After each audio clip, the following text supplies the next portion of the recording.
kita semua.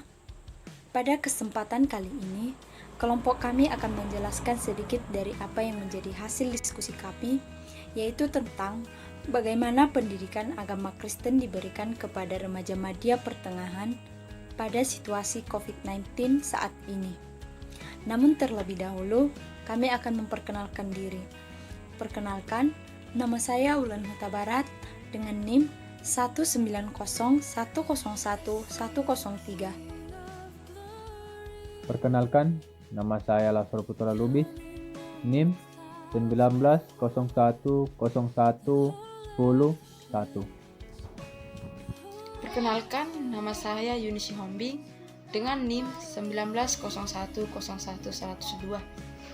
Seperti yang kita ketahui, bahwa pandemi COVID-19 hampir mempengaruhi seluruh aktivitas manusia, termasuk aspek kehidupan manusia, terutama pada kalangan anak-anak dan juga remaja. Bagaimana tidak, penutupan sekolah dan penerapan physical distancing menyebabkan mereka tidak dapat beraktivitas normal. Jika normalnya mereka banyak menghabiskan waktu di sekolah dengan teman-teman atau aktivitas sekolah, terpaksa mereka berada di dalam rumah dalam kurun waktu yang ditentukan. Rasa sedih dan kecewa yang dirasakan oleh remaja pada masa pandemi ini adalah memang hal yang wajar. Namun media sosial dan permainan di ponsel mereka tidak dapat menggantikan interaksi sosial dengan orang lain seperti di sekolah. Saya akan menjelaskan pengertian remaja Madya. Menurut Piaget, secara psikologis, masa remaja merupakan masa individu yang tidak merasa berada di bawah tingkatan orang-orang lebih tua atau tingkatan orang-orang dewasa, melainkan masa remaja merupakan masa individu yang berintegrasi dengan masyarakat dewasa dan berada pada tingkatan yang sama. Berdasarkan teori tahapan perkembangan individu, menurut Erikson, dari masa bayi hingga masa tua, masa remaja dibagi menjadi 3 tahapan, yaitu masa remaja awal, masa remaja pertengahan, dan masa remaja akhir. Batas usia daripada remaja Madya pertengahan yaitu umur 15-18 tahun.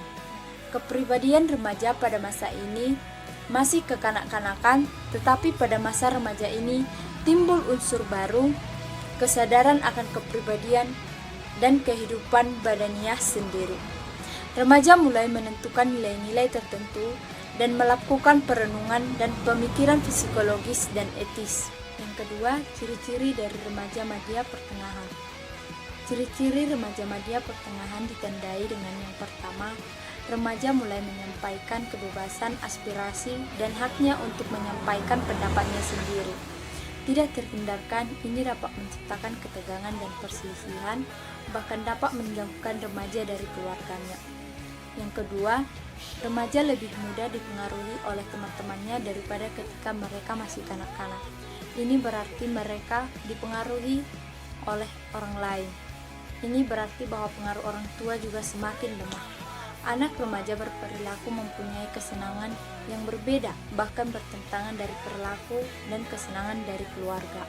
Contohnya, kesenangan musik, potongan rambut, mode pakaian, dan kesemuanya harus mutakhir. Yang ketiga, remaja mengalami perubahan fisik yang luar biasa, baik pertumbuhannya maupun seksualitasnya. Perasaan seksual yang mulai muncul bisa menakutkan, membingungkan, dan menjadi sumber perasaan salah dan juga frustasi, bahkan dapat menyebabkan depresi. Yang keempat, remaja sering menjadi terlalu percaya diri atau overconfidence, dan ini bersama-sama dengan emosinya yang biasanya sangat meningkat, mengakibatkan sulit menerima nasihat dan pengarahan dari orang tua maupun sesama. Baiklah, saya akan menjelaskan tentang pendidikan agama Kristen kepada remaja Madya.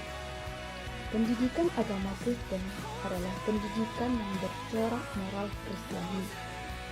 Maksudnya, materi pengajarannya merupakan nilai-nilai iman Kristen. Dalam proses pembelajaran pendidikan agama Kristen, seorang pendidik mampu memberikan pengajaran yang bersifat pemahaman iman Kristen, memberikan sikap teladan, tingkah laku, dan juga memberikan nilai-nilai sikap keterampilan sesuai dengan iman Kristen. Pendidikan agama Kristen dan peserta didik dibekali dengan pengetahuan kognitif agar mereka mengetahui tanggung jawab dalam meningkatkan kualitas kehidupannya. Selanjutnya, pendidikan agama Kristen peserta didik juga diberikan pemahaman sifat afektif agar memahami penilaian buruk, salah, ataupun benarnya, sehingga mampu membedakan mana yang berguna untuk dirinya, mana yang merugikan juga. Yang ketiga itu, peserta didik diberikan atau dilatih keterampilan atau psikomotorik, sehingga mempunyai kemampuan dalam melakukan tugas dan tanggung jawab yang diberikan Tuhan Yesus kepada remaja madya. Materi selanjutnya yaitu masalah-masalah atau kendala yang dihadapi pada masa remaja madya. Yang pertama itu masih canggung atau kaku dalam menjalani pergaulannya. Yang kedua, emosi tidak stabil atau susah mengontrol emosi. Yang ketiga itu adanya perasaan kosong akibat adanya pedoman pada dirinya atau menjadi mengenai hidupnya. Yang keempat itu munculnya sikap menentang dalam dirinya. Yang kelima, pertentangan dalam dirinya atau dalam kehidupannya.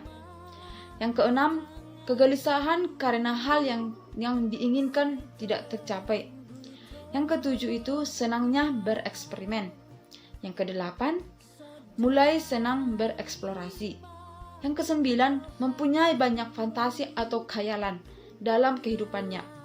Yang kesepuluh atau yang terakhir itu suka membentuk kelompok, yang artinya para remaja madya membentuk kelompok untuk mencari perhatian lebih kepada teman-temannya.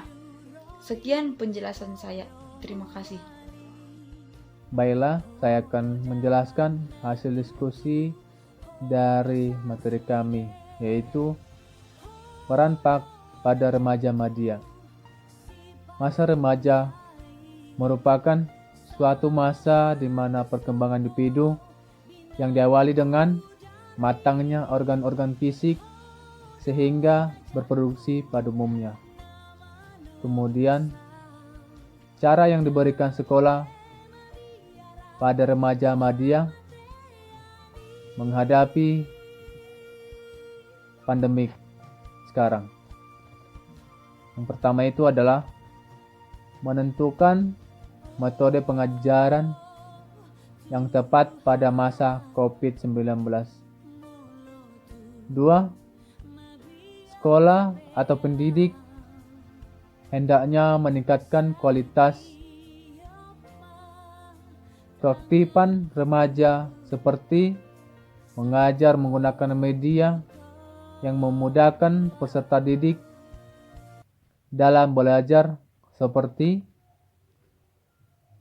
video pembelajaran, gambar-gambar, penjelasan video, pengajaran, rohani, motivasi, dan disertakan dengan tugas bagi remaja madya. Kemudian yang ketiga, memperhatikan peserta didik. Keempat, mengenal peserta didik. Kemudian serta membimbing peserta didik untuk menjadi pribadi yang baik, berbudi luhur, serta takut akan Tuhan. Terima kasih. Shalom.